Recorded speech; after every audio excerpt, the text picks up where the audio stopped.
Hello! Bienvenue dans ce nouvel épisode de Conscience et Transcendance. Sarah Amonou avec vous, thérapeute holistique et humaniste. Et j'avais à cœur de faire ce petit épisode, ma foi, sur notre lieu de vie en fait, parce qu'on y est un certain nombre d'heures dans la journée, dans la nuit. Encore plus si on travaille à la maison d'ailleurs, c'est encore plus vrai si on travaille à la maison. Tout ce que je vais vous partager dans quelques minutes. Et donc voilà, dans le lieu de vie dans lequel on vit, tout simplement, dans lequel on circule, on dort, on mange, on partage, mais c'est aussi un lieu dans lequel on peut parfois, comme c'est un espace fermé, on peut avoir tendance à plus ruminer que quand on est dehors, par exemple. On peut avoir tendance à davantage être dans nos peurs, à davantage être dans le mental, en fait. Moi, c'est vraiment le mental. C'est vrai que quand on sort aussi souvent, je dis pas tout le temps, mais souvent, on sort de l'espace du mental. Donc c'est important aussi de sortir de chez soi pour ne pas tout le temps être dans le même environnement, en fait. S'aventurer dans des lieux inconnus qu'on n'a pas encore visités, c'est aussi s'ouvrir à l'inconnu dans notre manière de voir le monde. Donc parfois on n'a pas très envie, c'est pas très confortable parce qu'évidemment c'est inconnu, mais ça ouvre à d'autres choses, ça permet des prises de conscience, ça met l'âme en joie aussi, puis on découvre de nouvelles choses. Enfin, en général évidemment, ça peut créer de belles choses, voilà, de belles opportunités, de belles prises de conscience, de belles rencontres aussi. Quand on est ouvert à l'inconnu, on rencontre des personnes qui vibrent comme nous.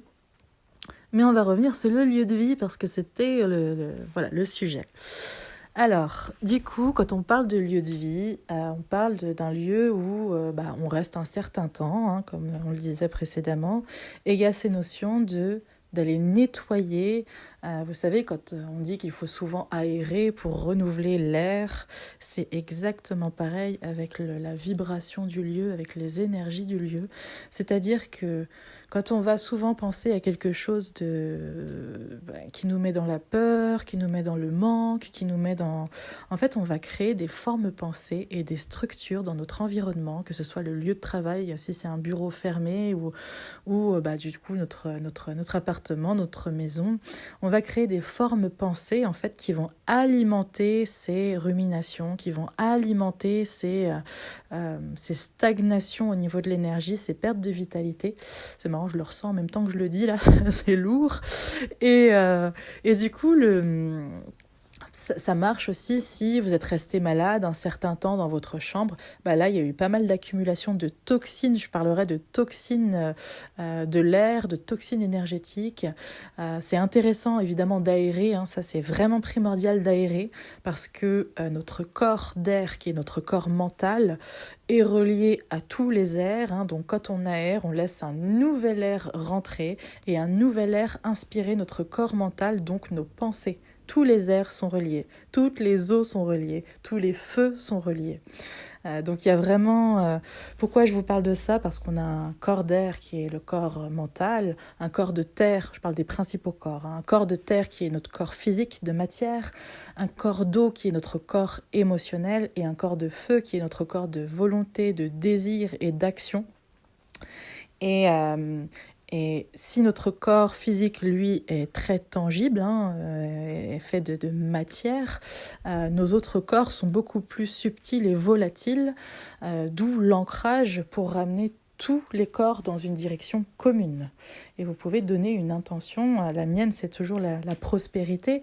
Et cette prospérité, elle contient tous les domaines. Quand on parle de prospérité, souvent on croit qu'on parle uniquement de l'argent, de la situation financière, mais la prospérité, c'est vraiment nourrir tous les domaines de notre vie, à savoir le relationnel, l'amical, le familial, le professionnel, le financier, la santé aussi, surtout.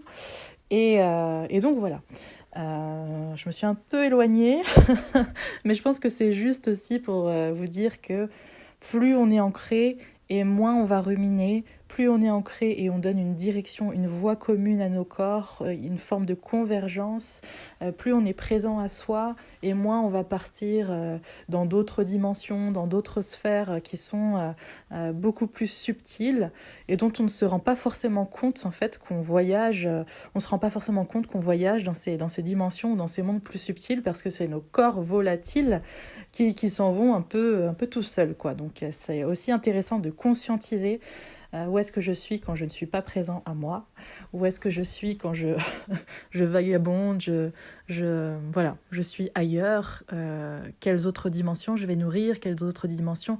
C'est intéressant juste de mettre la conscience là-dessus, pas forcément mettre des mots, mais au moins la conscience et de se dire waouh, il y a des moments où je ne suis pas là et du coup je nourris d'autres, peut-être d'autres dimensions, d'autres mondes, d'autres structures. Et on va en revenir à notre lieu de vie, c'est que, par exemple, des personnes qui restent longtemps chez elles, vous savez, par moment, on peut être au chômage, ça arrive, c'est OK, puis il n'y a rien à dire là-dessus, il n'y a pas de jugement. Simplement, on va avoir tendance à beaucoup... si on ne fait pas des choses qui nous nourrissent profondément, qui nourrissent notre âme, on va avoir tendance à beaucoup ruminer. Comme un petit hamster dans son vélo, là, qui n'en finit pas. Dans sa roue, pardon, qui n'en finit pas. Et du coup, le truc, c'est vraiment d'être conscient de son environnement et d'être conscient de la vibration de son environnement. Est-ce que là, je me sens bien ? Ou est-ce que là, ça commence à être lourd quand je suis chez moi ? Ou quand je suis à mon bureau ? Ou quand je suis, peu importe où, un endroit dans lequel je suis souvent et qui est fermé. Et donc... plus je suis consciente de la vibration autour de moi, plus je vais pouvoir changer cet air, changer cette ambiance. Et donc, ça peut être aussi d'aérer pour changer d'air vraiment physiquement, mais aussi de demander à l'élément air de balayer toutes les structures obsolètes, les formes pensées, parfois les portails aussi qui se sont créés, qu'on a pu créer, des portails qui mènent à d'autres dimensions, à d'autres mondes, et qui font que chez nous, ça devient une autoroute d'entités ou de... Voilà. Peu importe quel mot on met dessus, mais c'est vraiment intéressant et important, je dirais, de nettoyer quotidiennement l'intérieur de son lieu de vie, quoi. C'est hyper intéressant jusqu'aux murs parce que les murs ont des mémoires. Donc il y a vraiment cette notion de... on peut s'imaginer par exemple qu'il y a une mousse un peu organique, qu'on visualise par la puissance de l'esprit, qui entre dans tous les murs et qui fait toute la taille de l'appartement et qui, sur son passage, une mousse assez épaisse, on peut dire, je sais pas, vous mettez 30-40 cm d'épaisseur, et qui emmène tout avec elle sur son passage, toutes les structures obsolètes, les formes pensées, les croyances qui sont disponibles dans l'air et qui vont faire qu'on va ruminer sans cesse les mêmes choses. Et nettoyer énergétiquement cette air, ça va nous permettre de passer à autre chose beaucoup plus facilement, de ne pas être retenu parce qu'il y a vraiment ces stases énergétiques, notamment dans les coins, bien nettoyer les angles, les coins, où il y a des stagnations d'énergie qui font vraiment... qui rendent vraiment lourd l'atmosphère, quoi. Vraiment, vous savez, des fois, il y a des lieux, des restaurants, des magasins, peu importe, ou chez d'autres personnes, on rentre, on se sent lourd comme une chape de plomb qui nous tombe dessus. Et vraiment, là, ça va être d'être conscient, en fait, de son environnement et puis même si vous le ressentez pas, moi, je vous invite à le faire quand même parce que c'est pas parce qu'on ne le sent pas que ça n'a aucun impact sur nous. Donc, il y a vraiment cette mousse qui fait tout l'appartement, qui traverse les murs aussi par la visualisation et qui emporte tout avec elle. Et puis qui finit par sortir par les derniers murs après avoir tout lessivé, entre guillemets, l'air, les murs, pour apporter vraiment cette vibration nouvelle. Après, vous pouvez demander à ce que tout ce condensé justement d'énergie et cette mousse soit redirigé dans le juste espace-temps. Juste par la puissance et le pouvoir de l'intention, on peut envoyer par la vibration là où c'est le plus juste. Donc voilà, c'était surtout pareil quand vous êtes malade et que vous restez un certain temps. Voilà, il y a vraiment des toxines. C'est pas que dans le corps, hein, il y en a pas que des bactéries dans le corps, c'est aussi dans l'air ambiant. Et je parle pas de bactéries telles qu'on pourrait, de bactéries tangibles, hein, même si on les voit pas à l'œil nu, elles sont quand même physiques. Je parle vraiment de toxines de l'air et de stase énergétique parce qu'on est resté longtemps au même endroit et qu'il y a besoin de circulation. C'est vraiment ça aussi, hein. On ouvre les fenêtres pour qu'il y ait des courants d'air. Les courants d'air, c'est vraiment important, hein. Moi, à chaque fois que j'ouvre une fenêtre, j'essaie de faire en sorte qu'il y ait une autre fenêtre qui soit ouverte voilà, dans un des murs opposés ou dans une autre pièce pour que vraiment ça circule, quoi. Bon, de temps en temps, ça claque un peu, hein, mais voilà, je demande à l'air de vraiment tout emporter sur son passage, ce qui ne me contribue pas, ce qui est devenu vraiment lourd et obsolète et ce qui n'a plus sa place dans ce lieu de vie, en fait, hein. Et l'élément air contribue grandement à cette demande, hein, peu importe qui la demande d'ailleurs. Voilà, je regarde si j'ai bien fait le tour à ce niveau-là. Qu'est-ce qu'on pourrait dire d'autre ? Oui, alors après, pour nettoyer un lieu de vie, ça peut être aussi par le feu, hein, l'encens, la fumée, par le feu, par la sauge. En fait, c'est l'intention, hein, qui va compter beaucoup. La sauge, oui, ça purifie, c'est une plante qui va œuvrer, l'âme de la plante va œuvrer pour purifier, mais aussi l'intention. Quand l'intention de l'humain rencontre l'âme de la plante, ça crée quelque chose d'encore plus grand. Ça en puissance, en fait, hein, le nettoyage. Donc, revenez dans votre puissance, j'ai envie de dire, dans votre puissance de créateur. On est tous des créateurs, des créatrices de nos vies, hein, même si on n'en a pas encore conscience totalement, c'est ok. Mais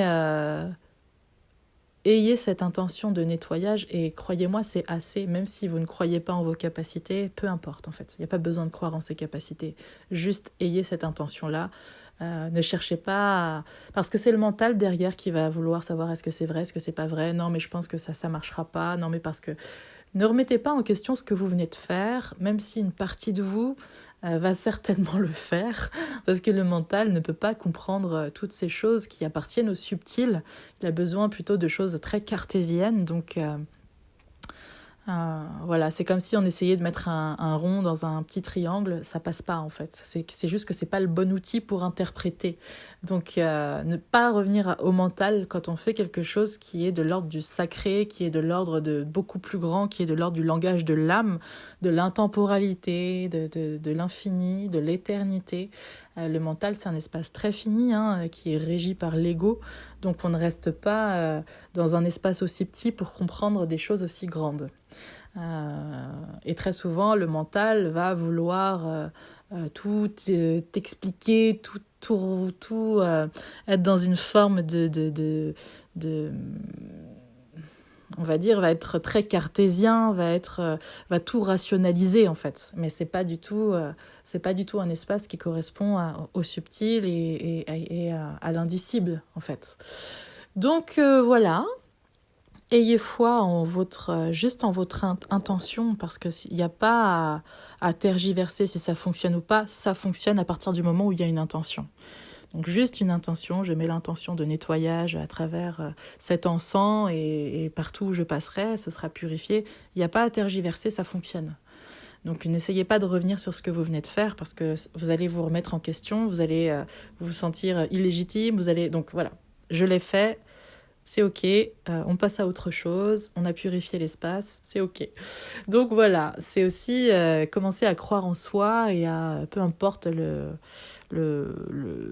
va dire le niveau de conscientisation de tout ça, croire en soi, c'est déjà beaucoup et ne pas tout remettre en question aussi, hein, dans ce qu'on fait dans le subtil, sinon on arrive à douter de tout. Voilà, je vous dis ça parce que évidemment le subtil c'est un tout ce qui est subtil, tout ce qui n'est pas tangible, moi c'est des univers qui me parlent énormément parce que le premier langage c'est l'énergie. Et après des années d'accompagnement dans le subtil et dans l'énergétique, il y a toujours une partie de moi qui va remettre en question ce que je fais. Mais c'est le mental et c'est normal. Il a besoin de tout comprendre et de mettre des étiquettes partout, sauf qu'il ne peut pas comprendre quelque chose qui est aussi vaste en fait. L'énergétique, c'est vaste, c'est des mondes et des mondes, c'est des dimensions et des dimensions, c'est c'est tellement plus vaste que c'est comme un enfant qui a besoin de tout comprendre mais qui n'a pas encore les outils pour comprendre les choses. Le mental, c'est ça. Donc c'est ok qu'il ait cette remise en question, mais juste ne vous attardez pas dessus parce que sinon ça remet en question trop de choses et on n'avance pas en fait. On remet tout en doute en permanence et on n'avance pas. Donc c'est juste être ok avec le fait qu'une part de soi remette souvent en question ce qu'on fait. Voilà.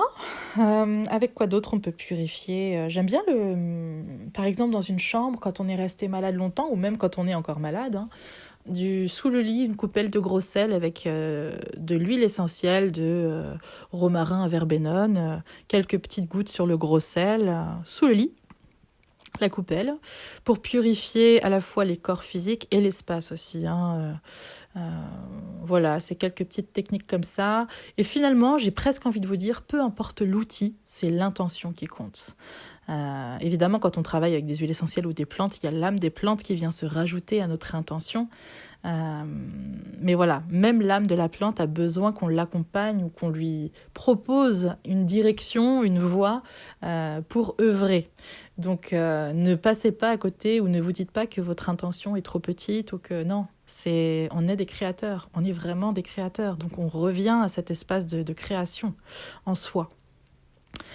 Voilà, bon, j'espère que ça vous aura parlé ou apporté quelques clés. Moi, je vous embrasse très fort et puis on se dit à très bientôt pour un nouvel épisode. Prenez bien, bien, bien soin de vous.